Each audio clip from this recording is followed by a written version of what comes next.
শহীদ রাষ্ট্রপতি জিয়াউর রহমান বাংলাদেশ জাতীয়তাবাদী দলের প্রতিষ্ঠা লগ্নেই চিন্তা করেছিলেন এই দেশের যুব সমাজকে একত্রিত করতে হবে, ঐক্যবদ্ধ করতে হবে, উজ্জীবিত করতে হবে, জাতি বিনির্মাণে তাদেরকে বিভিন্নভাবে কাজে লাগাতে হবে।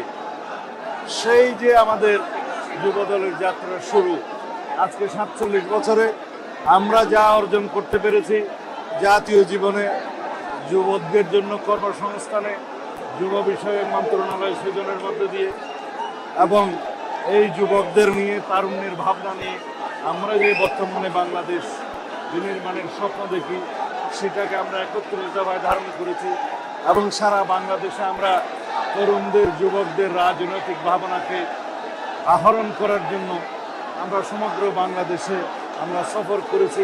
তাদের রাজনৈতিক ভাবনা এবং তারুণ্যের রাজনৈতিক ভাবনা আমরা গ্রহণ করে আত্মস্থ করে সামনের দিনে জাতি বিনির্মাণে কীভাবে আমরা সেটা বাস্তবায়ন করতে পারি সেই লক্ষ্যে আমরা কর্মসূচি প্রণয়ন করছি। আশা করি ইনশাল্লাহ এই দেশ একটি তারুণ্য নির্ভর বাংলাদেশ হবে, যুবকদের কর্মসংস্থান নির্ভর বাংলাদেশ হবে, যুবকদের এবং তারুণ্যের চিন্তা চেতনা নির্ভর, প্রযুক্তি নির্ভর, মেধা নির্ভর বাংলাদেশ বিনির্মাণ হবে। যেই স্বপ্ন আমাদের শহীদরা দেখেছিলেন, যেই স্বপ্ন জুলাই গণ অভ্যুত্থানের শহীদরা দেখেছিলেন, যেই স্বপ্ন মুক্তিযুদ্ধের শহীদরা দেখেছিলেন। সুতরাং আমরা এই তরুণদেরকে, যুবকদেরকে, তাদের ভাবনাকে, রাজনৈতিক ভাবনাকে, চিন্তা চেতনাকে আমরা আত্মস্থ করেই এই জাতি আমরা এগিয়ে যাব ইনশাআল্লাহ।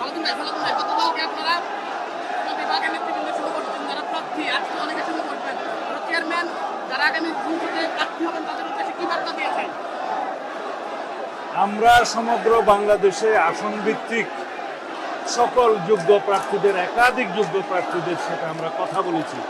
এটা তারই প্রক্রিয়ার একটি অংশ।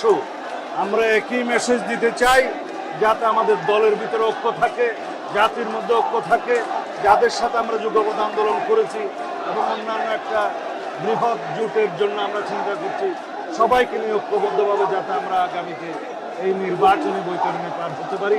তবে জাতির মধ্যে ঐক্যটাই হচ্ছে আমাদের সবচেয়ে বড় শক্তি। সেই ঐক্য বজায় রাখার জন্য কেউ যাতে বিভেদের পথে না যায় সেই মেসেজটা আমরা দিচ্ছি।